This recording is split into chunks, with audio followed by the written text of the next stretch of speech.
नमस्ते।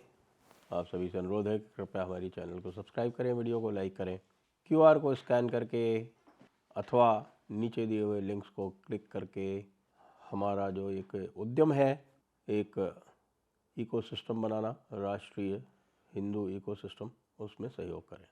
पाकिस्तान के हालात और भी ख़राब हो गए हैं। क्यों ख़राब हो गए हैं? इसलिए हो गए हैं क्योंकि एक तो अमेरिका ने लगभग पूरी तरह से पाकिस्तान का साथ छोड़ दिया है, और जब पाकिस्तान का साथ अमेरिका छोड़ देता है तो इसका मतलब उनका जो F-16 का जो फ्लीट है वो भी बेकार हो जाता है। उस F-16 से वो क्या कर पाएंगे ये अब बिल्कुल स्पष्ट नहीं है। साथ में आप ये जानिए कि एक ज़बरदस्त चोट हुई है और वो सीधे सीधे पाकिस्तानी फ़ौज पे हुई है।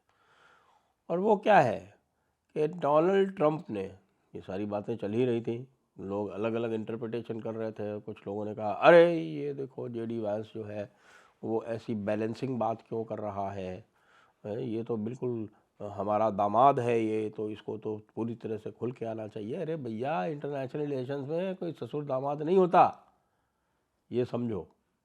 तो उसने जो कहा वो बिल्कुल जो उसके कंट्री की जो एक स्पष्ट नीति है कि इंडिया को पूरा राइट है टेररिस्ट को कहीं भी चेज करने का, हॉट परस्यूट का, वो कह रहे हैं कि हाँ बिल्कुल राइट है। लेकिन फिर साथ में ये भी कहते हैं कि भाई रीजनल वॉर ना हो तो अच्छा है। अच्छा है, अच्छा तो है ही है, वॉर तो कहीं भी नहीं हो तो अच्छा है। लेकिन भाई जब वॉर आपके ऊपर थोपा जाएगा तब आप कोई चुप थोड़ी बैठोगे। तो भारत की लाइन भी कंसिस्टेंट है, we shall bring to book the perpetrators, the organisers, the planners, the backers, all of them. लेकिन अब डोनाल्ड ट्रंप साहब ने क्या किया? ये सब बातें चल ही रही थी और लोग अलग अलग इंटरप्रिटेशन लगा ही रहे थे कि डोनाल्ड ट्रंप ने अनाउंस कर दिया कि साहब all purchases of Iranian oil or petrochemical products must stop now. चलो यहाँ भी ठीक था। फिर कहते हैं any country or person who buys any amount of oil or petrochemicals from Iran will be subject to immediately to secondary sanctions. अब ये सेकेंडरी सैंक्शंस क्या होती है ये भी डिफाइन कर दिया। They will not be allowed to do business with the USA in any way shape और फॉर्म। ओके, अब इसमें पाकिस्तान कहाँ से आता है? भाई साहब, पाकिस्तान की फ़ौज जो है ना वो बहुत बड़ी मात्रा में स्मगलिंग करती है ऑयल की ईरान से, बहुत बड़ी मात्रा। यानी कुछ लोग तो ये कहते हैं कि पाकिस्तान के उपयोग का 15 से 20% जो तेल है वो ईरान से आता है फ़ौज के ज़रिए, और फ़ौज वाले उसमें मोटा कमीशन कमाते हैं। तो भाई ये अब इन्होंने कह दिया और कर दिया तो अब तो बड़ी मुसीबत हो गई। ये ऑयल सप्लाई अगर बंद हो जाएगी तो एक तरफ तो ईरान जो चोरी छुपे कोऑपरेट कर रहा है इधर उधर से वो बंद हो जाएगा, और दूसरा जो है वो फौजियों का जो हफ्ता चलता है वो बंद हो जाएगा, और तीसरा जो पाकिस्तान इंपोर्ट करता है ऑयल उसमें इजाफा हो जाएगा। पाकिस्तान को तुरंत तुरंत अपने पेट्रोलियम बिल में, ये आप समझें कि 1 बिलियन 2 बिलियन डॉलर जो है वो ऐड करना पड़ेगा। अब 1 बिलियन 2 बिलियन डॉलर जिसके पास टोटल 8-9 बिलियन डॉलर जिसके पास फॉरेन एक्सचेंज हो, उसको यदि ऐड करना पड़े तो उसका क्या हाल होगा, अब आप सोच लीजिए। इसीलिए इनके ये हालात हैं कि इन्होंने जो अभी फायरिंग ड्रिल की अपने नेवल फ्लीट की, वैसे तो नेवल फ्लीट ही क्या, आपको यदि बताएं तो आपको हंसी आएगी। भारत का नेवल फ्लीट शुरू होता है 2 एयरक्राफ्ट कैरियर से, 2 है, तीसरा इन दी पाइपलाइन है। उसके डिज़ाइन स्टेज पे और उस पर सब पे काम चल रहा है। 13 डिस्ट्रॉयर्स हैं पाकिस्तान के पास, 0। फिर उनके पास फ्रिगेट से उनकी नेवी शुरू होती है। फ्रिगेट जो है वो एक छोटा जहाज़ होता है जो भारत के पास जितने हैं, भारत के पास करीब 16-17 हैं, उनके पास 8-9 है। तो यहाँ इनकी नेवी की स्थिति वैसे ही ख़राब है, और जो इन्होंने फायरिंग ड्रिल की, जो मैं बता रहा था आपको, उस फायरिंग ड्रिल में इन्होंने कोई भी मिसाइल नहीं फायर की, गोला बारूद भी फायर नहीं किया।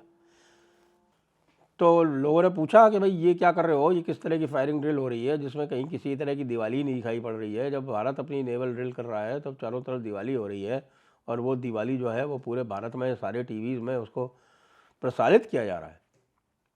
तो उनका ये जवाब था कि नहीं नहीं नहीं नहीं, हम जो है वो इस तरह का कोई काम नहीं करेंगे जिससे कि हमारी जो स्टॉक्स हैं वो एग्जॉस्ट हो जाए।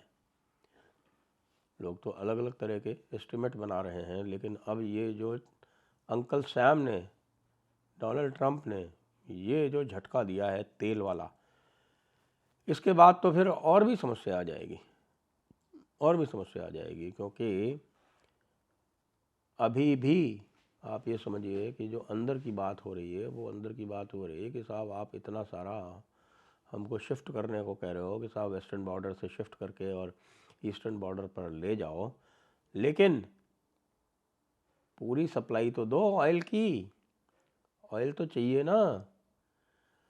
वहाँ ले जाएंगे, ऊपर डिप्लॉय करेंगे, तो वहाँ भी ऑपरेट करने के लिए ऑयल तो चाहिए। बिना ऑयल के तो क्या होगा, बिना ऑयल के तो हमारे जो एयरक्राफ्ट्स हैं वो भी ऑपरेट नहीं कर पाएंगे, हमारे जो शिप्स हैं वो भी ऑपरेट नहीं कर पाएंगे। तो फिर कैसे काम चलेगा। हमारी बिजली जो है वो आधी से ज़्यादा बिजली जो है वो फर्नेस ऑयल से आती है। कल को ये रूट ब्लॉक हो गया, वैसे भी जो इंश्योरेंस वगैरह जो है, देखिए जो आता है पेट्रोलियम जो आता है वो जो कैरियर्स लाते हैं उसको, उसमें बहुत सारा जो फ्रेट के अलावा इंश्योरेंस का बहुत पैसा उसमें लगता है कि साहब जो इंश्योरेंस की जो कॉस्ट है पाकिस्तान लाने की वो बढ़ गई है, डबल हो गई है। तो इसलिए फ्यूल महंगा भी हो गया है, पूरे अंतर्राष्ट्रीय बाज़ार में फ्यूल कम हो रहा है, हमारे यहाँ फ्यूल महंगा हो रहा है, इस कारण भी महंगा हो रहा है। दूसरी बात, इंश्योरेंस के अलावा और जो दूसरे जो ऑपरेशंस हैं उनके लिए भी फॉरेन एक्सचेंज चाहिए, वो भी नहीं है हमारे पास।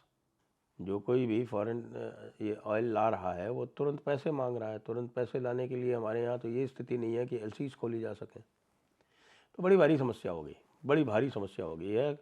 कुछ दिनों में अगर इसी तरह से चलता रहा था और डोनाल्ड ट्रंप का इसी प्रकार से गुस्सा कायम रहा, और मान लो अगर कहीं कि ईरान का कुछ युद्ध छिड़ गया, तो भाई पाकिस्तान की तो पूरी की पूरी सप्लाई लाइन चौक हो जानी, समाप्त हो जानी है।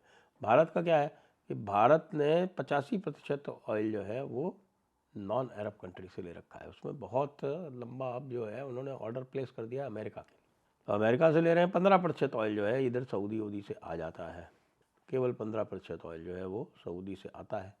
सऊदी की भी हालत ख़राब कर रखी है। सऊदी की हालत यूँ ख़राब कर रखी है कि उधर से वो जो हाउथीस हैं उन्होंने वो रेड सी वाला रूट ख़राब कर रखा है, और इधर ईरान जो है वो गल्फ़ वाला रूट है, इसको ख़राब कर रखा है, पर्शियन गल्फ़ वाला। दोनों तरह से मुसीबत है सऊदीज़ को। तो ऐसा लग रहा है कि ये जो आप देख रहे हैं, अब भारत का जो पूरा इरादा है वो ये है कि इनके जो स्टॉक्स हैं वो एग्जॉस्ट कर दो, इनका जो पेट्रोलियम रिज़र्व है वो एग्जॉस्ट कर दो, इनकी जो कैपेबिलिटीज़ है, एयरक्राफ्ट की जो कैपेबिलिटीज़ हैं उनको डरा डरा के ख़त्म कर दो। पानी जो है वो अभी देखा था आपने, हमने आपको चिनाब नदी का बताया था कि साहब चिनाब नदी ड्राई हो गई। आज उसमें पानी छोड़ दिया गया क्योंकि बारिश हुई ऊपर, तो आज ज़बरदस्त पानी छोड़ दिया गया, बताया नहीं तो पता चला नीचे बाढ़ आ गई। तो ये जो बाढ़ और सूखे का जो साइकिल है इंडस वाटर्स में, उससे भी भारत जो है वो पाकिस्तान के मोराल के साथ, पाकिस्तान के प्रिपेयर्डनेस के साथ में एक अनसर्टेनिटी क्रिएट तो कर ही दी है। और उस अनसर्टेनिटी में पाकिस्तान क्या करेगा, ख़ास तौर से जब नेवल फ्लीट जो है वो पूरी तरह से डाउन है। और जैसा हमने आपसे कहा था कि पहली जो स्ट्राइक हुई थी वो आर्मी ने की थी, दूसरी हुई थी वो एयरफोर्स ने की थी, अब शायद नेवी का नंबर लग जाए। जय हिंद, जय भारत, वंदे मातरम।